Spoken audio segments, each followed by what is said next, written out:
Iron Supporting Food Banks collects food and cash donations for needy families in Newham Borough and beyond. Please consider making a donation via their Just Giving page, the link for which you will find in the description section of this stream. Come on, you Irons! West Ham are massive, everywhere we go. West Ham are massive, everywhere we go. Everywhere we go. West Ham are massive, everywhere we go. West Ham are massive, everywhere we go. Everywhere we go. Hello, ladies and gentlemen. Welcome back to the West Ham Massive. Thanks for joining us. If you're new around here, don't forget to click subscribe and don't forget also to drop a thumbs up on the stream. It all helps the channel out tremendously. Thanks for that. We're here to discuss the match preview, West Ham United, Wolverhampton Wanderers, Monday evening, London Stadium, match day 15 of 38. Ben, it's El Sackio part 2, I think it's fair to say. Two beleaguered managers that will be going against each other. And I think that if there is a loser in this contest, it's very likely that that person will be out of a job fairly soon. In fact, it might even be that even if it's a draw, that both managers might even be handed their P45. Give me your thoughts on the current situation. Yeah, it's not great, mate. It's a little bit like this fucking weather outside, isn't it? It's grey, it's gloomy, it's not great, but things can change quickly, mate. You know, it hasn't all been doom and gloom this season. There's been a few sort of, you know, not many, more sort of down times than good times, but you know, like the Newcastle performance. Does give, which was only like a week ago, does give the cause for a little bit of optimism. But every time there's a little bit of optimism, it gets sort of knocked out of you, unfortunately. But look, we keep going. And like you say, Rob, I think, whoever loses is probably going to get the bullet. And I think if we get a draw, we still might pull the trigger, probably more likely than Wolves, because that's, you know, not a bad point away from home potentially. But yeah, it's a position that both managers, you got to feel for them a little bit. I know, you know, they're getting paid a lot of money, but it can't be a nice feeling waking up. Maybe I'm a bit of a softie, I don't know, but it can't be a nice feeling waking up every morning thinking, well, I'm just one bad result away from losing my job. Yeah, but they all get paid their contract up, and he's on 3.3 million a season. So I find it quite difficult to be sort of, you know, I know he's obviously got the situation in his private life. We're talking on a professional level here. His situation with his dad is something that, you know, no matter how much money he's earning, that's not a great situation to deal with. But take that to one side. It's I feel sorry. I don't feel an awful lot of sympathy for these managers, because I mean, you referenced it the other day about in most other professions you get like a 6-month probation period, and if it ain't working, your words were, if it ain't working, fuck off. And I've got to be honest, Rob. I've got to be honest, Rob. Look, maybe that's just not how it works, but I work in contracts, and I don't know why chairman just don't put that in. You know, let's just say, for example, I'm going off on one here, but let's just say, for example, any new manager, it's a risk whether it's going to work out, and I'd think you give it to Christmas, I'd have a break clause in there saying, you know, if at Christmas we're at the sort of bottom half of the table, or whether you put sort of specific criteria in there, or that either party could just walk away at no cost. I'd say that was prudent to do, but obviously it just seems that's not how it works in football management. No, absolutely not. Guys, keep an eye on the ticker at the bottom. It will intermittently change. It will give you various pieces of information about the fixture at hand, such as the officials, as you can see scrolling across the bottom of the page there. Right, let's get stuck into it, and I'll add this to the mix as well, so you guys can have a little bit of knowledge and information thrown in your general direction of travel whilst Ben and I are having a chat about other matters. So, Ben, give me your thoughts on Wolverhampton Wanderers so far this season. What have you made of their situation? Yeah, but, a little bit like us, Rob, but just on the basis, but fairly poor, but very poor. They've gone to Brentford and been smashed, and I heard Gary O'Neill's after that particular game saying, it doesn't really get much worse than that.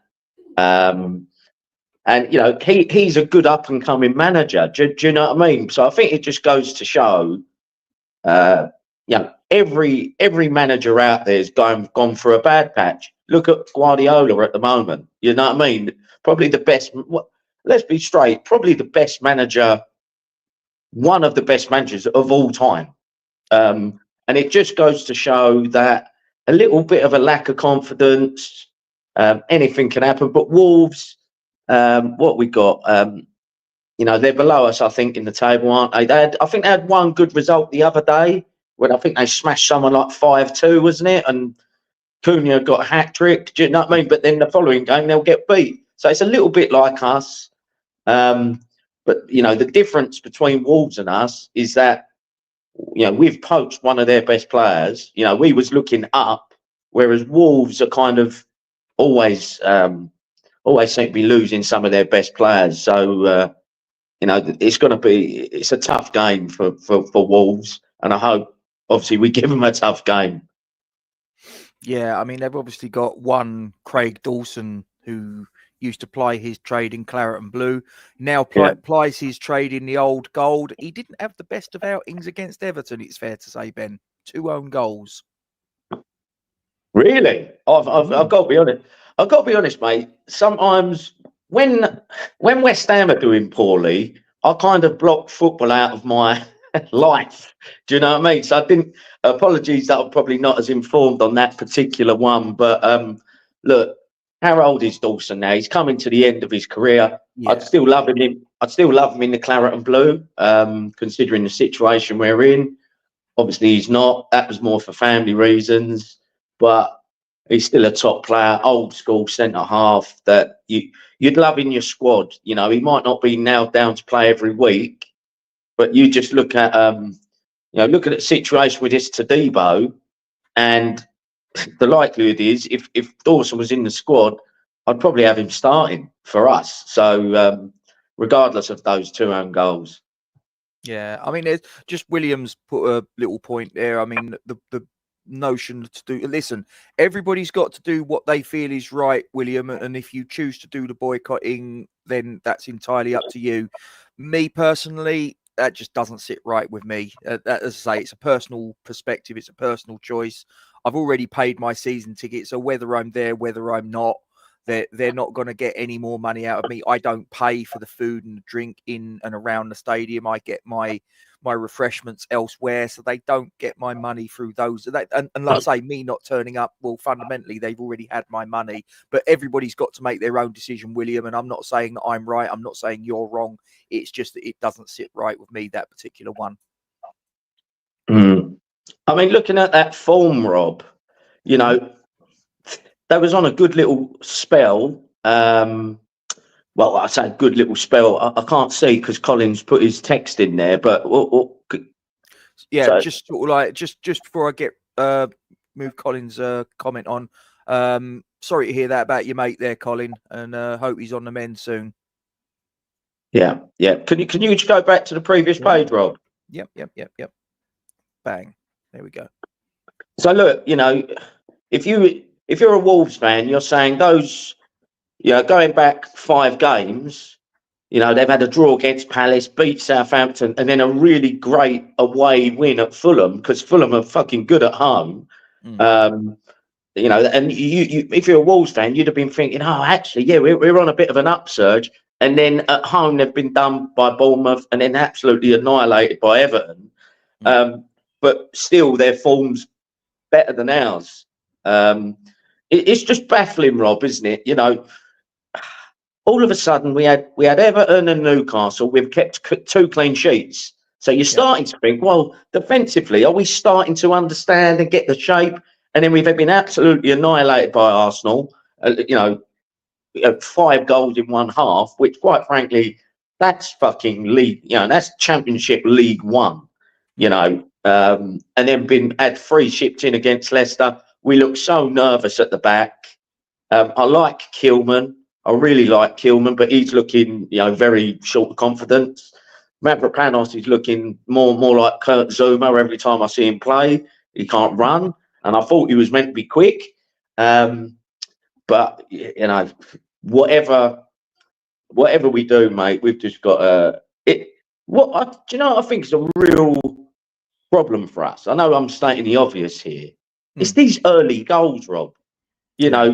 Before you've even fucking sat down at your seat, we're 1-0 down, and it's like you're up against it. You're not playing your sort of natural game, and defensively, we're just not fucking concentrating. That's what it seems to me. The Arsenal goal, going back, but the Arsenal goal from a set piece. It's like, how does that happen? Like, I hate this fucking zone. Modern football. There's so much about modern football I dislike. Yeah, fucking zonal marking. No one on the posts. Director of football. Fucking bring us back. Fucking 30 years. Here's another one for you. Inverted wingers. Does that boil your piss as well? Do you know what, mate? Sometimes you see old clips of football and you think, fucking hell, someone run down the wing, crossed the ball, and a striker headed it in. Oh, isn't that's like a fucking thing of beauty now. Yeah, it's just, you don't see it. And to be honest, Rob, I know I'm fucking going off on a random one, but that's fine. I was watching a Tottenham Expressions Oozing, who does a little thing like this, and he's a Tottenham fan, but I actually find him really funny, yeah.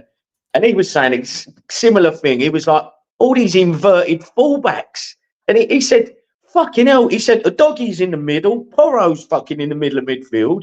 He went, "Bring back Carl Walker and Danny Rose bombing down the wing." You know what I mean? It's like we've tried to make it so complicated that some of the sort of natural part of the game seems to have gone.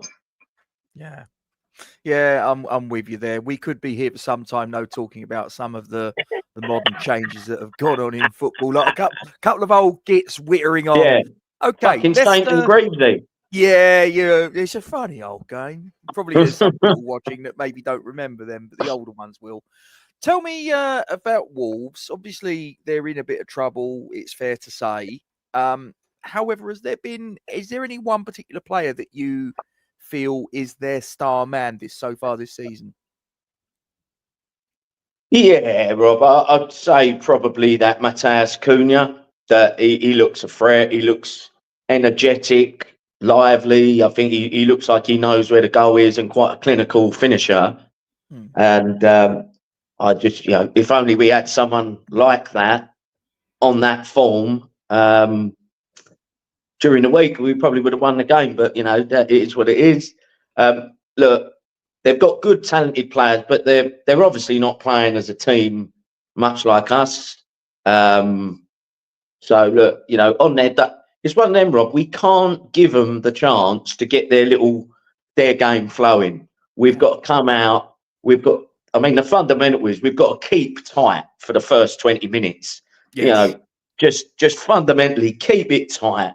But I'm not saying just sit back, but this higher line, maybe go, like I said on the show during the week, we've gone from one extreme to the other with Moyes. Like we've got Moyes on the edge of the 18-yard box to fucking, Lopetegui pretty much on the halfway line. Like surely there's a middle ground. You know what I mean? It's like have your philosophy, but you've got to have a plan B, haven't you? You've got to think, well, this philosophy isn't working, and I think that's what I think Todibo was maybe trying to get into Lopetegui, but maybe by chinning him, maybe that was just a little bit too harsh. Allegedly chinning him. So the story goes. Allegedly. I don't want a fucking court case on our hands. Yeah, well, I think a lot of people have put that particular narrative out there. Well, so I think we'd be at the back of a very long list of litigation, in fairness. So, but yeah, allegedly. Oh, mate, I have to say, Rob, I didn't realise Wolves were that low in the table. I didn't realise they were sort of, what's that, second from bottom? Yeah. Southampton, the only team that are behind them. Well, I've got to say, Rob, I mean, we knew it anyway. It's an absolute must win.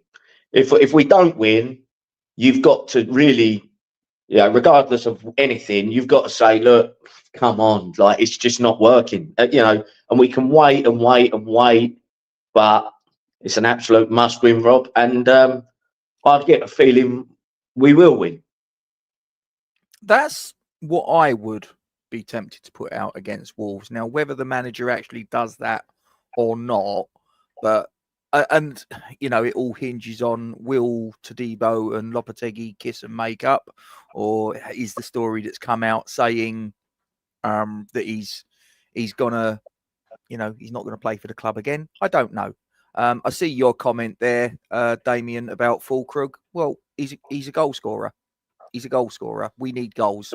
So I would put Fulkrug up top. You're not going to get 90 minutes out of him, but you're not going to get 90 minutes out of Antonio either. So, stick Fulkrug on for the first half, maybe hour top whack, and then bring on Antonio. I mean, because let's be honest about it, guys. Exactly what Williams just put there. We do need to try something different, because what we've tried thus far, which hasn't in the main included Fulkrug, it hasn't worked. So what do we have to lose by playing? We've paid 27 million for the guy, and he's barely kicked a ball for us. And he come on, he had a 12-minute cameo, he gets a goal. Okay, let's see what he's got.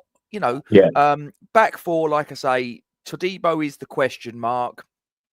Are they gonna manage to smooth that situation over between him and the manager and get them both sort of like on a harmonious, or professional relationship? There might not ever be a harmonious relationship between those two, but they've got to get to a point where they're both professional about things and they can just sort of like do their job. But yeah, I mean, and I would drop Soler alongside Soucek.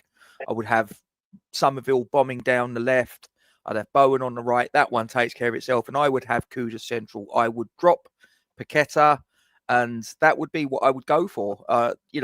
Keep it tight, like you say, for the first 15, 20 minutes. Hopefully sort of like get a little bit of solidity and positivity. And as I say, I would play Fulkrug. I can see, Damien, your comments, and you don't agree, and that's fine, not a problem. But this is my 11, not your 11, and it's not Lopetegui's 11 either. It's my 11, so I'll pick the team that I want to pick. Thank you very much. So, yeah. Do you know what, Rob?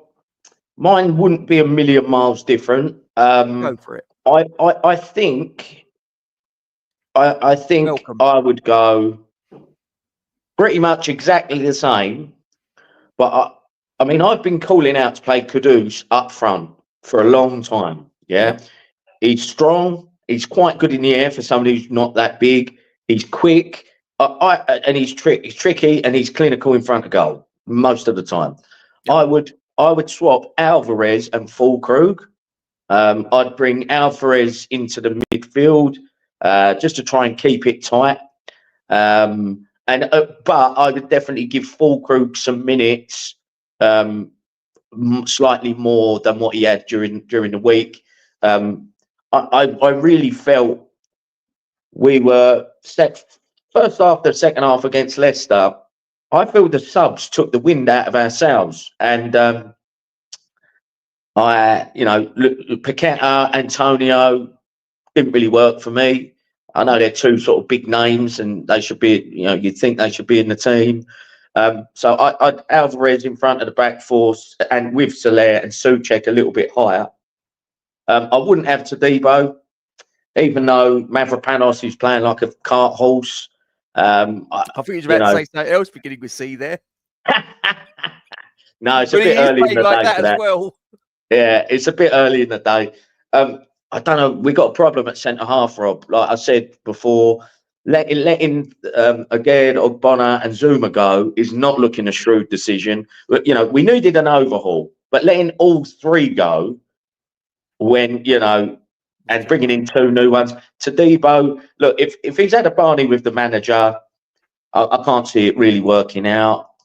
I don't. Well, So, what Maltese is alluding to there, that Areola's also rumoured to have had a bust up because in a couple of weeks he's gone from being the #1 goalkeeper to being the #3. But I feel like a lot of these players seem to be throwing their toys out there, Prem, because they've dropped because they've not been playing well. It does indicate there's maybe a lack of respect for the manager, which isn't great. So, it's a tough. He's up against it. I don't know, Rob. Look, people might think I'm mad. We got Caelan Casey there. It's probably not the game to throw him in. I did wonder about him as well. I got to be honest. Do you know what, Rob? I do ask the question. Maybe this isn't the game for it. Can Wan-Bissaka do a job at centre half? Do you get what I'm saying? I just feel like he's good at one-on-one tackling. He's not bad on the ball. He's probably never played there before. But I think we're in the shit.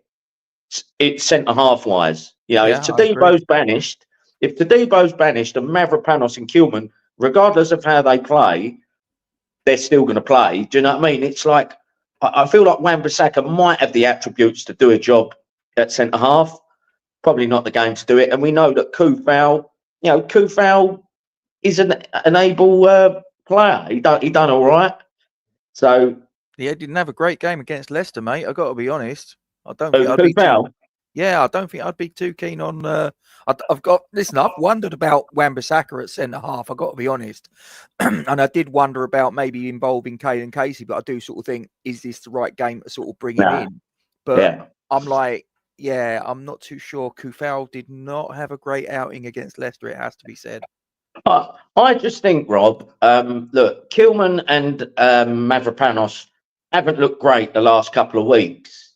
But I just think it might be more to do with the system and the position on the pitch that they're being asked to play. I feel like if we drop back just 5 yards and have Alvarez just sitting in front of them a little bit more, not fucking in between them, but in front of them, hopefully that gives us a bit more solidity in the midfield and at the back. So, unfortunately, Rob, the attacking options do look decent. Kudus, Bowen, Somerville, they all look lively during the week. Unfortunately, we couldn't get the goal. We got one right at the end. But look, Fulkrug needs to get some minutes. He's got a goal. Hopefully, he's confident. And I'd go largely with that, but probably bring Fulkrug on with half an hour to go to just ease him back in. Fair. So, of your starting 11 that you'd go for, who is your key man? Who's the one that has to turn up and drag the others along with him? I think it's got to be Bowen, mate. I think Bowen's the captain. He's a quality player. It would be lovely if we can get an early goal, try and settle the nerves, and win the game. It's disappointing here that people want to boycott the game. People wanted change from Moyes. They might not have wanted Lopetegui, but I think you've got to be a little bit patient, and I feel like we're not. I get that performances have been pretty shit, but just stick with the guys, give them a lot of support on Monday because we're up against it, and the players and the fans need to be united. Yeah, I get what you're saying. I mean, until he's no longer the West Ham manager, I hope he turns it around. I don't think he will. I don't have that level of confidence in him. Do I hope he will? Well, yeah. I mean, we've spent 150 odd million in the summer. Do I want him to not succeed? Of course, I want him to succeed, because if he succeeds, the team succeeds. It's fairly an obvious statement. But as I say, do I think he's shown anything so far that would suggest that is going to happen? No. Do I think he will? No. Like I say, do I want him to? Yeah. I mean, look, Rob. I mean, there's another option, isn't there? That Moyes used to do it. It's fairly straightforward. If you're leaking goals, stick another body at the back. Maybe go to three centre halves. I know we're struggling for centre halves, numbers wise, anyway. But if you had, say, people might laugh. Whenever Cresswell's like dropped into a back three, I've always felt he's done a good job. You know, maybe Cresswell can come into a three with Kilman and Mavropanos, move Wan-Bissaka and Emerson as wing backs, just to shore up the defence. It might not, people might think that's negative at home to Wolves, but you can either look at it as a negative or a five. It wouldn't be a five at the back, it'd be more three with Emerson and Wan-Bissaka moving forward. And let's be honest, you know, in our last home game, both of them scored. Do you know what I mean? So it can be an attacking threat. Yeah. Yeah. And I mean, I know what you're putting there, Damien. This is Wolves at home, 5 at the back. But bear in mind that the season, the first full season under David Moyes in his second spell, we had 2 games right at the beginning of the season. One of them was against Wolves at home. And this was in the COVID time, and I'm pretty sure we was 5 at the back then, and we ripped them a new one. We beat them. Was it 3-0 or 4-0? So yeah, 4-0. It's a five playing wing backs is not necessarily purely a defensive move. I've seen teams play wing backs and been very offensive. It just depends upon the personnel. It depends upon the setup. It's not a case of, oh, you've got 5 at the back, you're playing defensively. Not at all. Yeah. If you've got wingers that are prepared to bomb on and provide the width, it's an offensive move with the right personnel and with the right setup. Yeah, we probably won't see it because we haven't seen it thus far. But look, it's an option. And look, I get what the guys are saying, but fuck me, desperate times call for desperate measures, and we are in deep, desperate shit, quite frankly. Yeah. And the thing is, guys, is that, you know, what we're putting forwards, look, a lot of what I mean, like I say, I've put Fulkrug up top. I did contemplate putting exactly what Ben said, Caelan Casey, slinging him in because of the situation.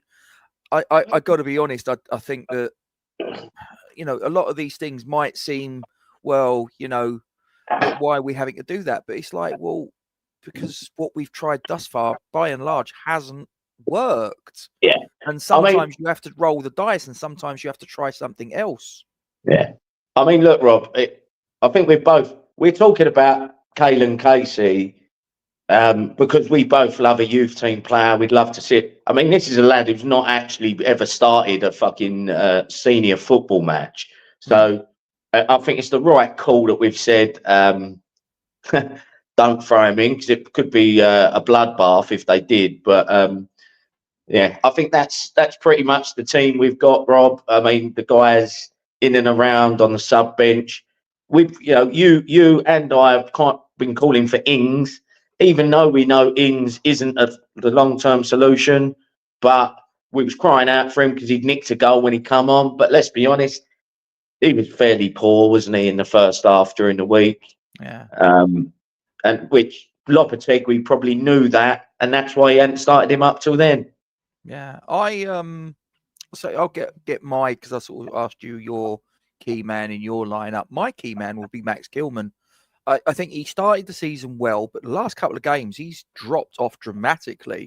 And I think for me, I think we need to see of the 11 that I put out, if that's the 11 that goes out, which I don't think it will be, but if it was, I think we'd need to see a sort of a proper, well, dare I say, he might not have the armband, but a captain's performance, because I think if he can organise the back line, keep it tight at the back, and get back to the form that he'd shown earlier in the season of looking like a decent signing, and maybe not a £40 million signing, but somewhere approaching that.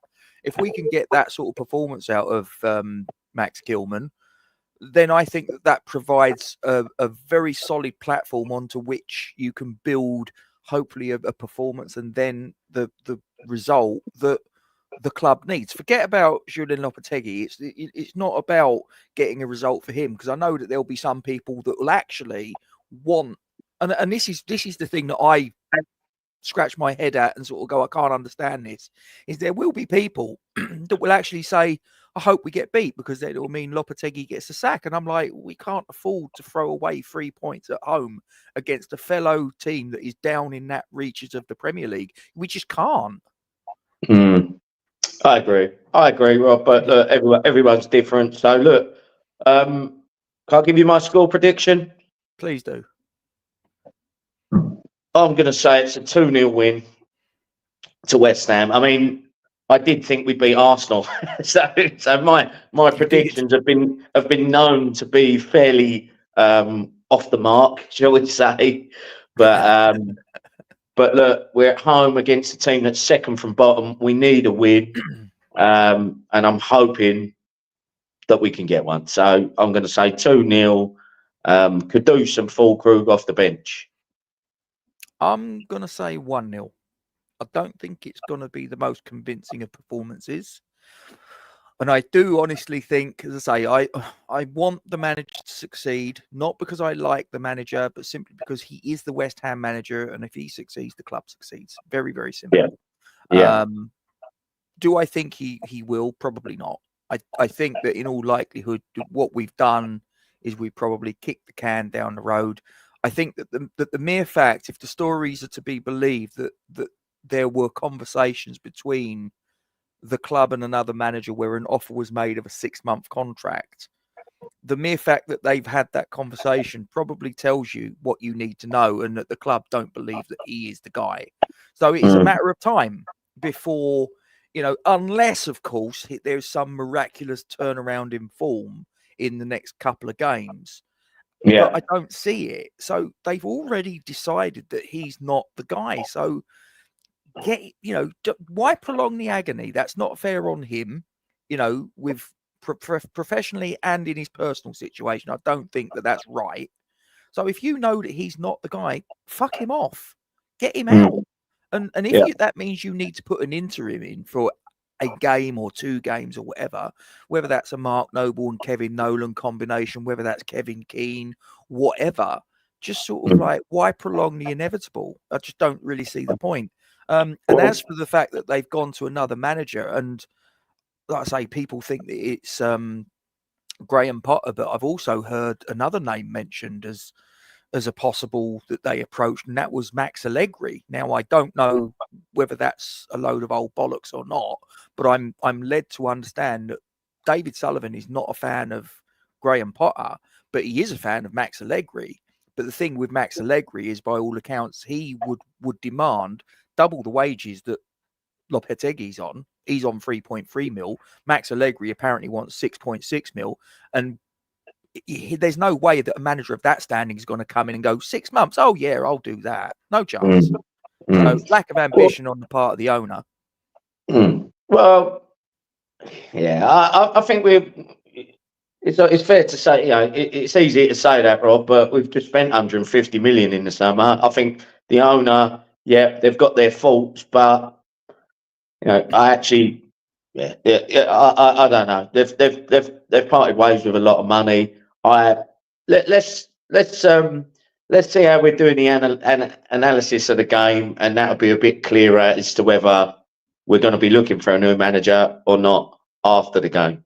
Yeah. Well, I mean, I just personally think that the money that you spent on it, to be honest, I agree with what Damien's just put there. We should have paid the money for a top manager. Instead, what we did is we paid for a Premier League manager 3.3 million. Is actually not that much, and we put him on a 2-year contract.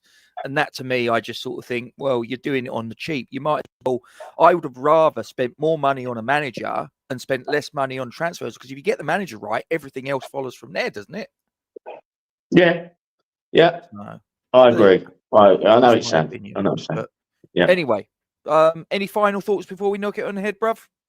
No, mate. I've just it's frustrating. It's on Monday because it's sort of prolonging the fucking agony of let's just get. Sometimes I feel like if you're the early game on a Saturday, you can sort of get it done and dusted and out your way and enjoy your weekend. But it's like it's leaving us waiting. But hopefully we'll be doing the post match and with 3 points in the bag. Fingers crossed. Well, guys, thanks for joining us. Before you all disappear, don't forget to drop a like on the stream. I'm just going to also quickly turn my attention to the poll that we have been running for the result. Home win is going to win that one. 68% of you have voted in that. So hopefully the 68% of you are correct. But yeah, we're going to disappear now. Please don't forget to give your support to the Iron Supporting Food Banks charity. See you hopefully with Spencer's 3 points in the bag for the preview of the Wolves game. So come on, you Irons. Have yourself a great weekend. As I say, drop a like on the stream and hit subscribe. We'll see you next time. Iron Supporting Food Banks collects food and cash donations for needy families in Newham Borough and beyond. Please consider making a donation via their Just Giving page, the link for which you will find in the description section of this stream. Come on, you Irons.